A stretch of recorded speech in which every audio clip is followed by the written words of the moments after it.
So when we were talking last week, I accidentally skipped ahead a week, and I had said that A Quiet Place is going to be the next movie. I just completely forgot about Ready Player One coming a week before it. So yeah, we should probably delve back into Spielberg territory before moving on to another month, as well as a couple of others. So going on that, let's go ahead and start with Ready Player One. I really, thanks to, being able to avoid trailers and all that stuff, which, with how big the marketing is, I'm really surprised I was able to do for the most part. I went into this really not having much of an idea of what it was exactly, and I had heard a lot about the source material, but the only thing I had really heard about the source material was that it just referenced 80s pop culture constantly. I really knew nothing else about the story because that's all people talked about.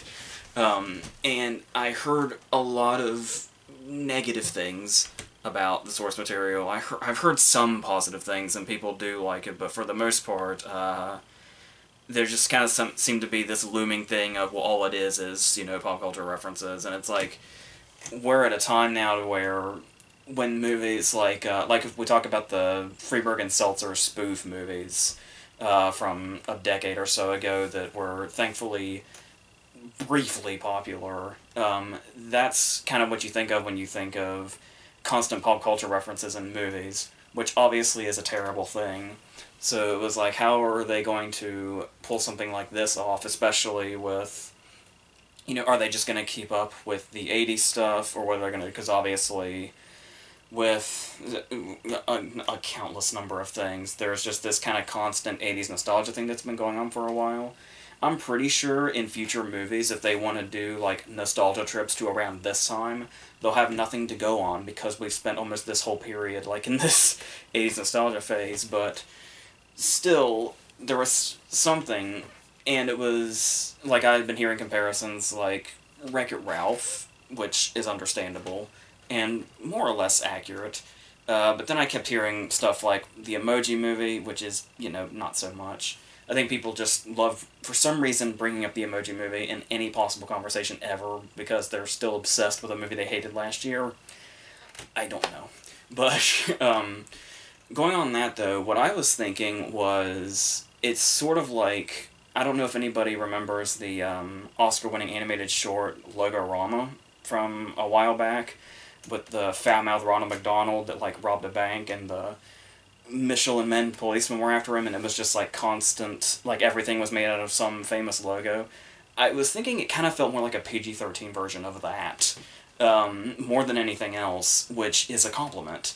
So, it's really just a matter, I guess, of how much you're going to be able to take that, especially since that seems to be all people are talking about. There actually is, like, a story and a movie here, but, I mean, yeah, obviously it's going to be a lot of that, but for the most part, it's just kind of, and it is kind of constant, like, if you were to play the, oh yeah, I recognize that thing game, yeah, I guess it's kind of easy to see why that would be what most people talk about, but, and apart from that, and if I were to sit here and say I recognize this stuff, that's all this would be. Obviously, I'm not much of a gamer, so it was more so, I'm sure there's plenty of stuff I didn't recognize, but it was pretty much every movie reference I think I saw, so there is that. But, as far as, like, creating this actual world, before we go into any of that at the start here, it really felt like immediately that there was something to this, at least on a visual scale. Like when we saw, because usually when you go into the future in movies, this is what, 2045? You kind of just get this same old, boring, post-apocalyptic, dystopian-looking kind of thing, especially in those young adult movies. But where it's mostly just like sand and like Mad Max-like. But here, we just have this really bland-ass looking setting, which is the intention, to where it's almost like, it almost might as well be in black and white when you just look at these landscapes.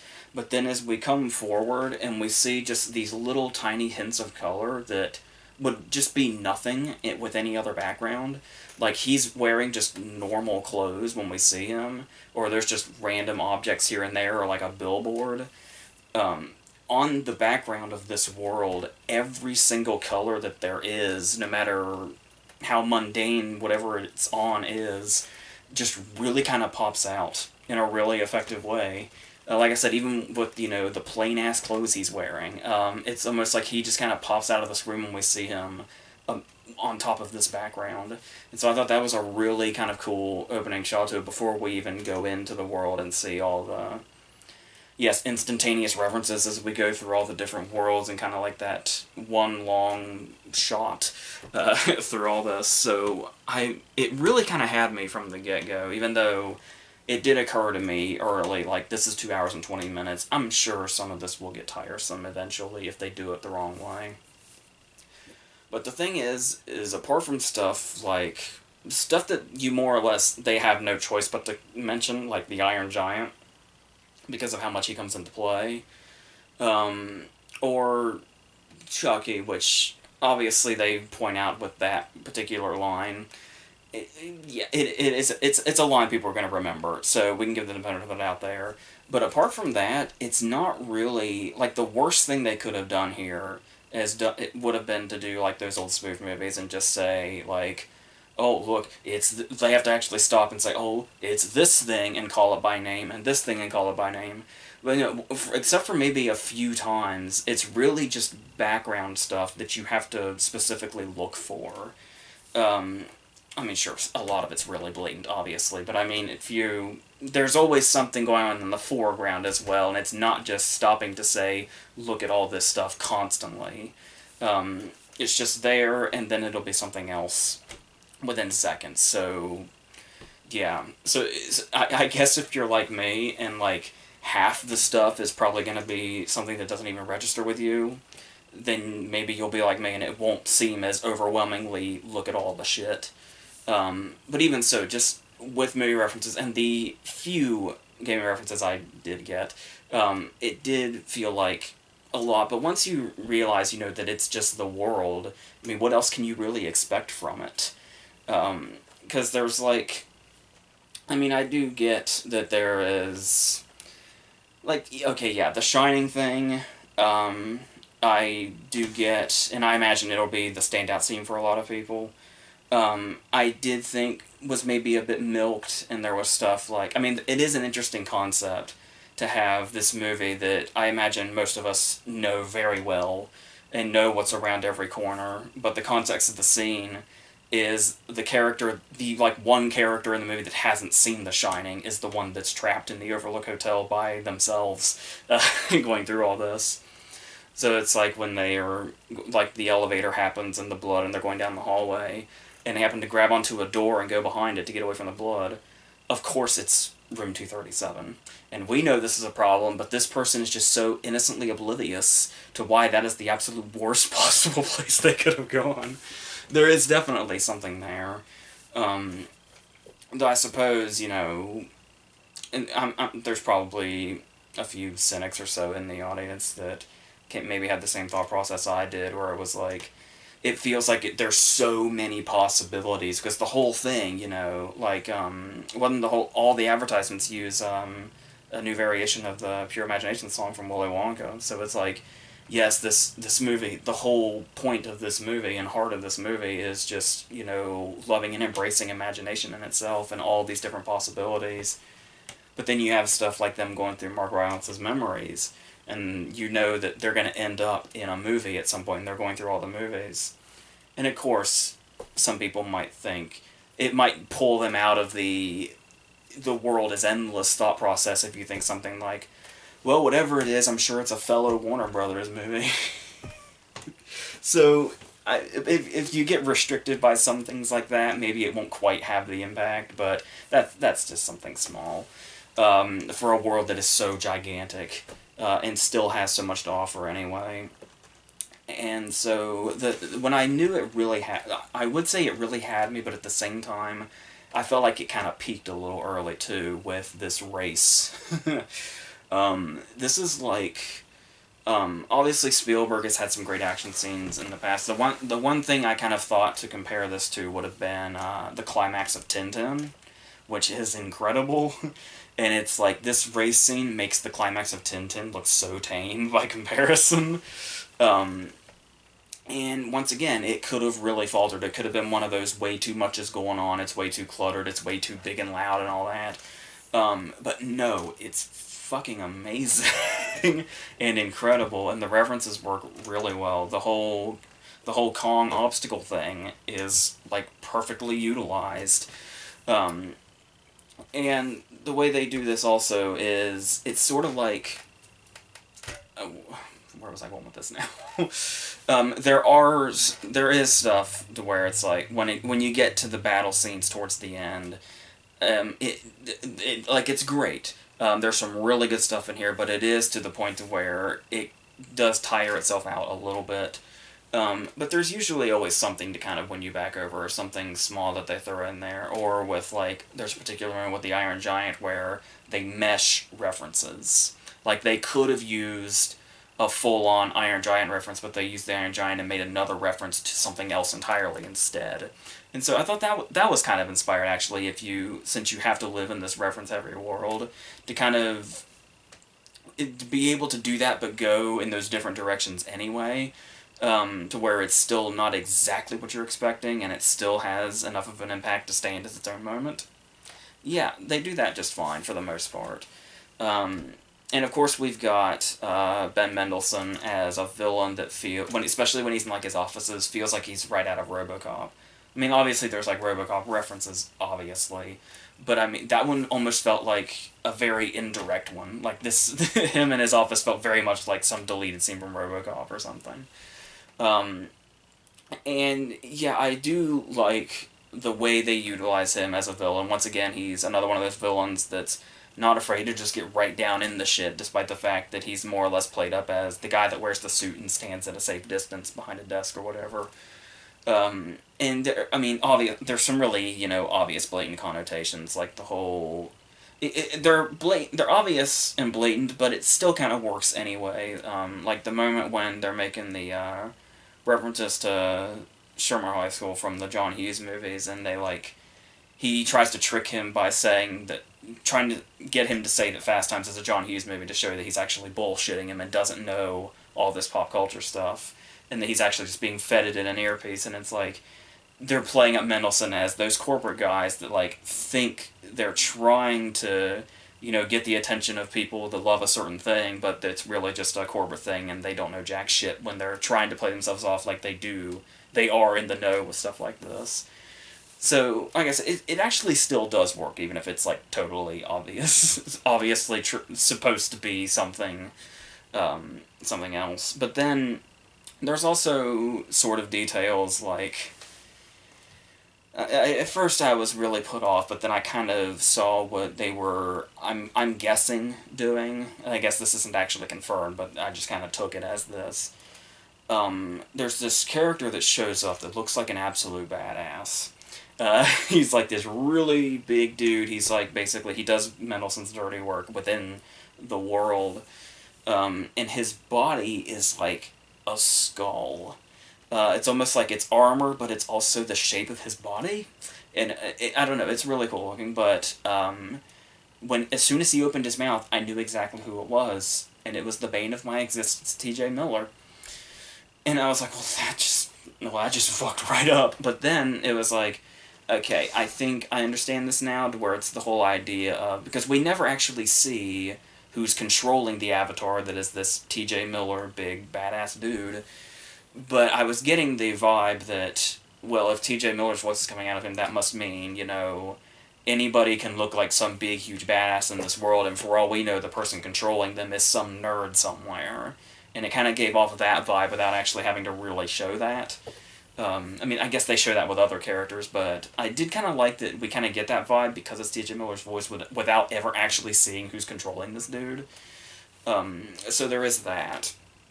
And yeah, so there are, and obviously somebody I completely forgot to mention, I mentioned him earlier, but Mark Rylance in particular.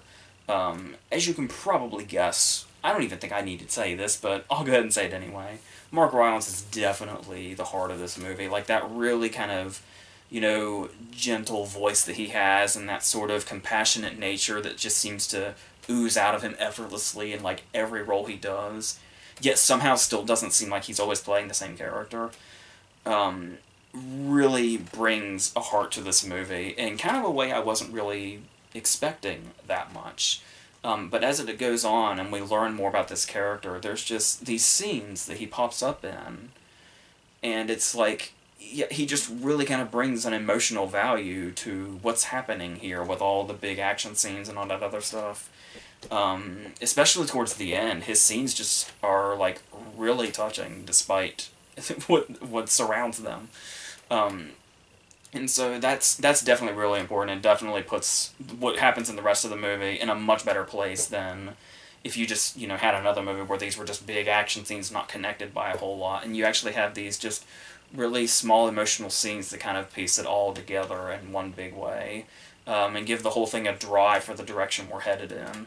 So those definitely worked, and that was great casting. I know he and Spielberg are like attached to the hip now since Bridge of Spies, but even so, it's really good casting and really helps the movie a lot, to have like a kind of a grounded nature to it, way on the surface. So yeah, below the surface. So all of that. Yeah, so overall, this did really work for me. Even though, so like I said, yeah, in 2 hours and 20 minutes, some of the stuff is going to get tired, but more often than not, it was winning me over for sure, and it definitely, absolutely works as like a big, giant spectacle movie for sure. Because people are getting a little pissy at Spielberg right now because he's kind of doing the kind of anti-streaming sort of thing, talking about how Netflix movies, shouldn't be eligible for Oscars and stuff like that. Which, if they weren't putting out 95% bullshit, maybe there'd be a bigger argument against him. But even so, and I understand the people that are against him saying that and think that, just movies in general should be eligible no matter what. But what I really like that Spielberg does is he has this whole stance about how movies should be seen on a giant screen, movies should be seen in a theater and all that. But you've got your people like, for instance, David Cronenberg. I love David Cronenberg. Don't get the wrong idea when I say this now.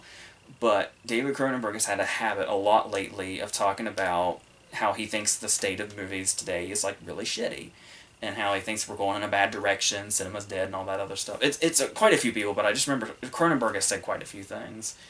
But the thing is that Cronenberg hasn't been making a lot lately, so it's very easy to say, well, love Cronenberg, but I mean, really, get with the times.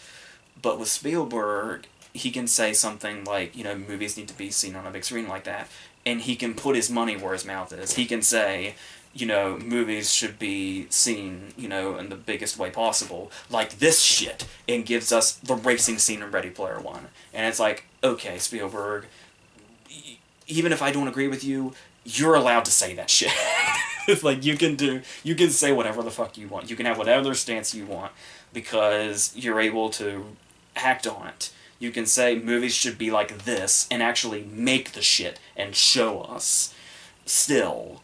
And I think that accounts for a lot in regards to where Spielberg stands in the industry right now.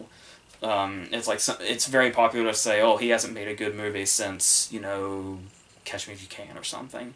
But I mean, I love Lincoln so much, and his War of the Worlds is like one of my favorite movies, so you're not going to hear that shit from me. So but, and I love Bridge of Spies, so we're good. Um, so, yeah, and the fact that he, like, and I know, like, The Post is, like, the ultimate Oscar bait movie, but just to think that he made this giant thing, and just, like, on the side at the same time, he was like, oh, yeah, I'll go ahead and make this future Best Picture nominee while I'm at it. It is, so I was really into this, like I said, without, feeling too incredibly bombarded by the whole reference factor. Which, yeah, you like I said, usually is a bad thing, but it's usually also really poorly done. But I felt they handled it just enough, that it works here for sure. And then there's like, it's so weird how it's like, we had Tomb Raider, then we had Pacific Rim, and now we have this, and it's like, I feel like I'm in the fucking summer, and it's March. These feel like it feels like we're in some big summer blockbuster season, with only one of those three being good with this one, but yeah, so that's weird, but Yeah, maybe I'm just craving a really good big movie after stuff like Tomb Raider and Pacific Rim, so this also kind of filled that hole while we were at it. But yeah, overall, I was really into this, so that's where I stand with that. Our second movie is going to be Sherlock Gnomes. I guess before I go into it, I want to say immediately, this movie has like a whole lot of venom being thrown at it. Like I was kind of surprised because when Romeo and Juliet came out 7 years ago, it was just this cute thing. It was like, oh hey, look, that's a nice little kids movie, and then it just kind of went on its merry way, and it didn't do any harm to anybody. And now you release Sherlock Gnomes, and everybody's like, "This is the worst fucking idea ever. I hate this shit. Nobody asked for this." I'm not totally sure where this is coming from, and it's also one of those cases of, I wonder how many people. I mean, obviously, people who are just into movies in general will remember Romeo and Juliet at the very least vaguely, but I still wonder, just regular moviegoers, how many people will like even remember Romeo and Juliet and even connect the two unless they actually watch Sherlock Gnomes, because it's not like called Romeo and Juliet 2 Sherlock Gnomes. It's not like Romeo and Juliet colon Sherlock Gnomes. The movie's just called Sherlock Gnomes. For all a lot of people know, this could be its own damn thing that's not connected to anything, and it just happens to have fucking characters named Romeo and Juliet in it. I mean, obviously, most of the people attending this movie were not alive in 2011, so there's, I, so I don't know, but I mean, yeah, it's gonna have a bunch of gnome puns in it, and yeah, it's probably gonna have dated references, like we talked about with the first Nut Job movie, to where it's like, I feel like there was a big gap in the cultural references between when they made it and when it was released. So it's like so many of the references they make are just really far in the past now, or feel like it. But I mean, still, it's just really kind of shocking to me how much people are just, because it's like people are obsessed. I was just talking about this with the Emoji Movie. It's like people are so obsessed now with everything being the next monumentally bad thing. And I don't really get that pessimism and why it needs to be constant. And it's like, it's a fucking movie called Sherlock Gnomes about a fucking gnome that's Sherlock Holmes, and they have to solve a mystery of missing gnomes. Why is everybody so pissed off? I don't get this. And yeah, if you don't find it funny, if you think it's childish, fine, but I mean, it's not like it's the Emoji Movie. It's really not. It's not like it's a fucking Smurfs movie. It's... I don't understand where all this hatred's coming from. I don't. Especially, like, even more so before I saw it. After watching it, and remember, with the Emoji Movie, it was like, I kind of went into that thinking the same thing, but then I saw it and I was like, yeah, okay, I get it. The Emoji Movie warrants that shit, for sure. But after watching this, I don't get it. I don't understand why this is such a big deal. So, we have Sherlock Gnomes, obviously, is Johnny Depp, and his Watson is Chiwetel Ejiofor, of all people. And I didn't recognize his voice right away, but it's him. And he's obviously got his own Moriarty. Moriarty, in this case, is an ice cream mascot that's big and yellow. I don't know, it kind of reminded me of Rumpelstiltskin in the Force Trek movie a little bit. And somehow this is going to merge with Romeo and Juliet being in a new garden. There's such a fucking innocence here. I don't understand it, but so eventually these things are gonna merge. Kind of weirdly quickly. Like, it's kind of in a big old damn hurry to connect itself and then get on to the missing gnomes thing. And yes, and then there's, you know, one of the missing gnomes. Obviously, there's all the Elton John music, with him being so heavily involved in the first movie. Like, in the first movie was like his brainchild. And then there's this one where we're still using like a constant Elton John soundtrack.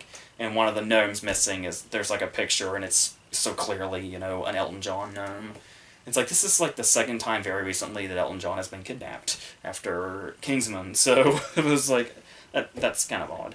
So, and yeah, there's gonna be... I felt like there was actually more references to Elton John songs than there were gnome puns. So, there's that. They even managed to throw in a dick joke, or at least what I think is a dick joke.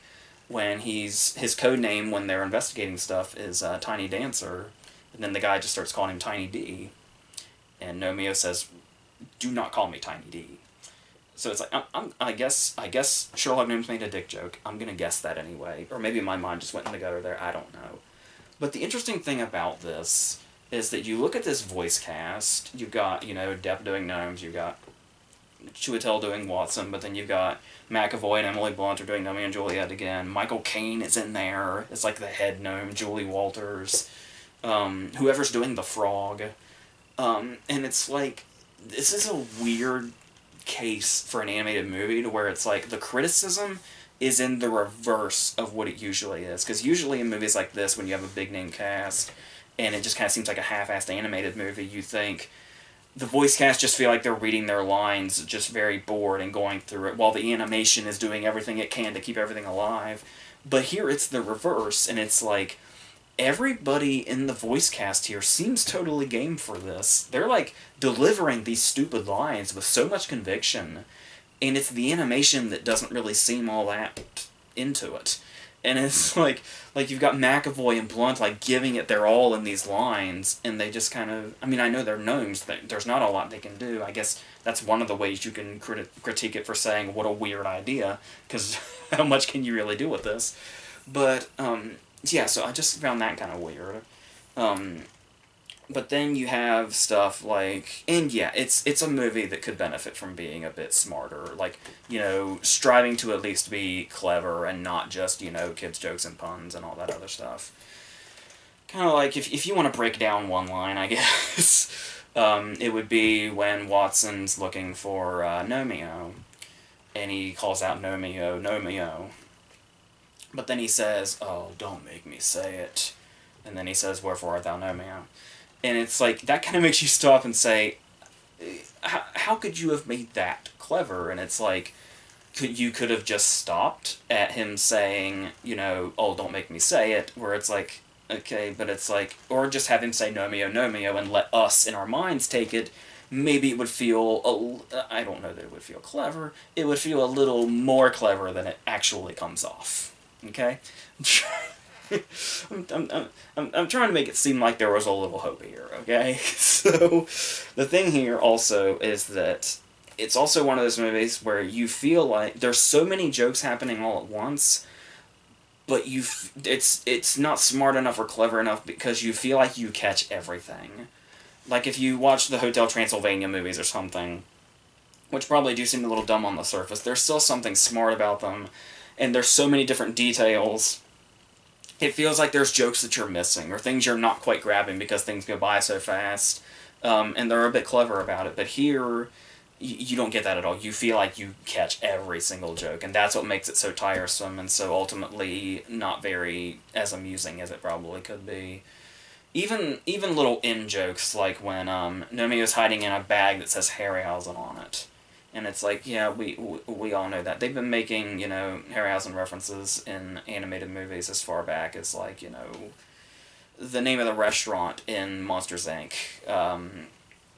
Obviously, I don't think I need to explain this, we're referring to the animator that was, like, you get it. So, there is also, and speaking of stuff like that also, there are moments to where it's like, there are, every now and then there's like a slightly inspired moment, I suppose.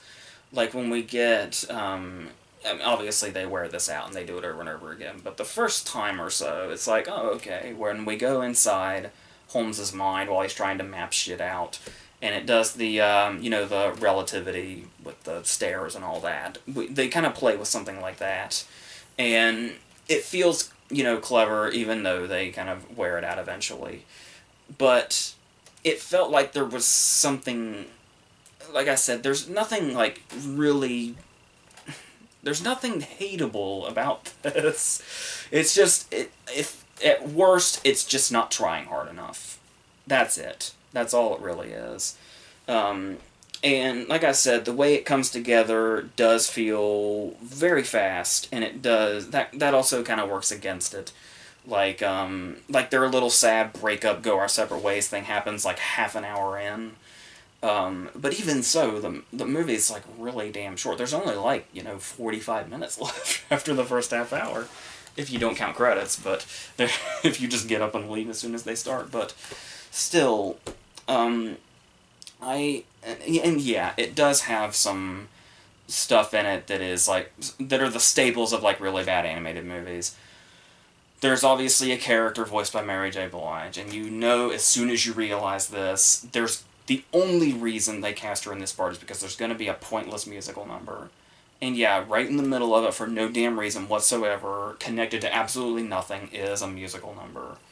I think there might be a dance scene in there also, I don't remember, but maybe I'm confusing with Ready Player One, which also had a dance scene in it, but yeah, it's played out and it's tiresome, but it just doesn't piss me off in the way it's being built up as. It's not some new Norm of the North. It's not some new Emoji Movie. It's not some new nut job. It just is what it is. And they do try, like you can tell, that they do try, like there are some details, like I don't know whether to love or hate the fact that they actually thought to make the sound a bit practical, like when Romeo and Juliet hold hands and it makes that kind of porcelain or ceramic or whatever sound against each other thing. Um, like whoever thought to do that, it's like I don't know whether to say good on you for that detail or I fucking hate you. Nobody likes that sound, especially when it's supposed to be a tender moment like that. But I mean, there is stuff to where it's like you feel like they're trying. Like they do try to set up like this whole actual Holmes-esque thing. They even do the waterfall thing, and I mean, it's a half-assed, it's kind of a pathetic portrayal of the waterfall thing with like no suspense whatsoever. Like even the Great Mouse Detective tried that when they both fell off the tower, Big Ben. So, but it's a lot less climatic than that, obviously. So, I mean, oh my, do not think I'm trying to compare this to the Great Mouse Detective in a positive way. No, the Great Mouse Detective is like in the rafters while we're down here with Sherlock Gnomes, but I mean, still, what I can only ask this so many times. I don't know what the big deal is. It's just fucking Sherlock Gnomes. That's all it is. It just does what it needs to do. I feel like maybe the marketing didn't do it any favors. Like I think I remember hearing it was being marketed as like this whole, like it was constantly going to be outdated references thing. They were really trying to pimp out the Mankini gnome or whatever. He's only got like 2 scenes, and he just does his stupid bullshit and then he's gone. It's not like the whole movie is stupid bullshit like that. It's just that, okay? It's just fucking Sherlock Gnomes. It's fine as it is. I mean, I guess it's not fine, but I mean, there's no reason for this Venom whatsoever. Or to build it up like it's this big horrible thing when it's really not at all. Just leave it alone. Our last movie is going to be The Last Movie Star. This attempt at giving Burt Reynolds a Birdman, I guess. So, our writer-director is Adam Rifkin, who is a very interesting dude when you look at his filmography. He wrote and directed, like, The Chase with Charlie Sheen and Christy Swanson, which is kind of a guilty pleasure. He wrote stuff like Small Soldiers and one of my personal favorites, Mouse Hunt. And he did a really funny mockumentary of Hollywood called Welcome to Hollywood about like an aspiring actor and his agent, which is really where he's the agent, and it's this really kind of humorous take on Hollywood in itself, which kind of comes into play here, I guess, but not in a much less satirical way, and kind of a more sentimental, oh look at the veteran actor kind of movie, and. Yeah, and we do have this, it might as well be its own genre, the whole might as well be biographical about the actor playing them, even though they're playing a fictional actor. And sometimes that does work, like with Keaton doing Birdman. But for the most part, these movies are just kind of, they end up kind of like this, where they're very middle ground, and it's like you really want this movie to work for this actor, and you really want it to be this big thing that kind of shows the world where they are now, and kind of them just really, really putting themselves out there in this really, kind of vulnerable way. And it's just, you just kind of end up in cliche land, and just everything is like a beat you can see coming from a mile away, and just the impact is not really there, despite how much you want to praise the actor for doing this and really giving it their all. Um, but of course, you got to do the whole thing of, well, we also got to get the young people in here, so let's grab somebody who's hardly an actress, at least anymore, and make them the younger counterpart, the one that's gonna clash with his good old days ways, and she's gonna be the, oh, get with the times, I don't like old people thing. It's Ariel Winter. Yeah. So, and that speaks for itself. And it's sort of like when Mickey Rourke was supposedly making a comeback after The Wrestler, and he made fucking Passion Play with Megan Fox, and he came out saying like Megan Fox is like one of the best actresses I've ever worked with, and it's like, yeah, wait, okay. So it's basically like that. It's like a Mickey Rourke Megan Fox thing here is what we're end up with, and it does kind of hit at the start, but it also kind of feels like a cheap shot, because we do start with a pretty tough, emotionally tough opening scene. And that's a good place to start, to like really just punch your audience in the gut right away, so we really know just what kind of rock bottom this guy is at, and just how sad his life is. But it's him having to have his dog put to sleep. It's the opening scene. And it's like, that almost feels like cheating. Like, like that's, oh god. So, as we go on, eventually he's invited to a film festival by Clark Duke and Eller Coltrane. Remember Mason in Boyhood? Yeah, he's still trying the acting thing, even after The Circle. And so, and he shows up, and he's basically been duped into this, watching a few movies on a DVD projected screen in a fucking garage with some random people, and it's disguised as this film festival, this big award thing. And so and their name is like similar to an actual big film festival, which basically tricks him into showing up.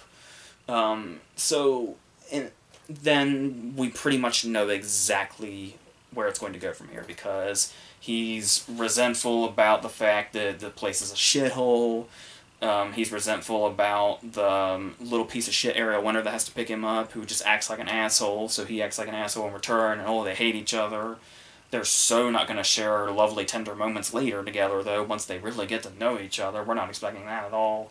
He's not going to grow to appreciate the small fan base that he has, and, you know, be good to Clark Duke and his little film festival and all that. Oh, no, we don't see any of this stuff coming at all. There's not going to be shots of him in hotel rooms, just really at rock bottom, having his drugs laid out, being drunk on the floor, you know, Nick Nolte in Warrior kind of stuff, Jeff Bridges in Crazy Heart kind of stuff. It's like, yeah, that Crazy Heart got Bridges the Oscar, it got Nolte another nomination. But like I said, sometimes it works, and sometimes it's like, I see what you're doing, but the impact isn't there. I'm actually, yeah, I'm not going to say that because it'll piss too many people off, because so many people love Warrior, but we do have, but here's the thing, though, is that it's also not necessarily just Reynolds that makes you want to like the movie. It's the fact that, despite the fact that we see all these cliches and we recognize them, and it does just sort of seem like, you know, some, you know, get this older actor, you know, a long overdue Oscar movie or whatever, which obviously is not going to happen, but it's sort of, it doesn't feel like that's the intention. Like, it's obviously a huge cliche, and it certainly can come off that way, but there's something about it that does feel, there's sincerity in there somewhere. It's not present enough, but it's in there enough to not totally dismiss it as one of those only exists to get this actor attention again movies. Or to get this whole, you know, glory days thing going or whatever. It is, they do a lot of odd things here. They didn't really do much in regards to making it seem like this fictional actor has his own life, more or less. We actually have moments where it's like we see all these old interviews, And it's clearly old Burt Reynolds interviews. It's Burt Reynolds on, Carson. It's, his old magazine articles and covers and all that stuff. His fucking... Yeah. You know what I'm talking about. And there's actually moments that I guess on paper I could see where somebody would say, imagine this profound moment, but when you actually see it on screen, it's just weird. They incorporate... He has, like, these flashes of... I don't know if I guess he's supposed to be in, like, his older movies or something. But they have superimposed the old Reynolds, the current Reynolds, into the car in Smokey and the Bandit, and the boat in Deliverance, with the younger Reynolds there. He's the old Reynolds talking to the young Reynolds. Like, his lines just happen to line up with Reynolds' old lines in these movies, and he's, like, having conversations with himself inside these movies that are supposed to be the fictional actor, but we so clearly recognize as Smokey and the Bandit and Deliverance, or just those old interviews in general. So, that's... I get where it's coming from, but that is, like, way too recognizable.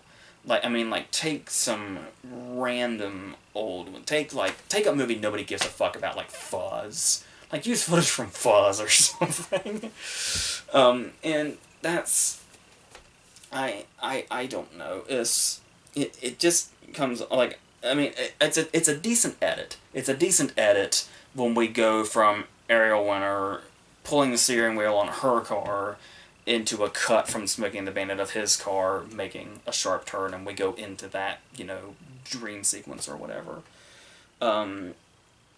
And that's... Yeah, and there's a lot of, like... There are some... The way they highlight it, and it's like you can tell it's, Reynolds confronting himself when he talks about... He could have been, like, really big. He turned down so many big roles. And it's like they talk about his fictional character turning down Serpico, which I think might actually be true, among many others that he did. And he's basically saying, yeah, I made some bad career choices. Like, I've got some movies that people love, but for the most part, I could have done so much better.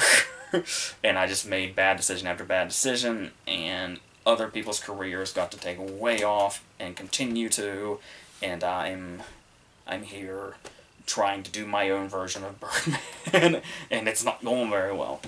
So, and it gets to cases like that where it's like, you kind of get a bit of a satirical vibe, and maybe some of this is supposed to be, like, maybe darkly funny or something, but then it gets to the point where, like, you can't really tell the difference between what's supposed to be funny and what's just flat out depressing.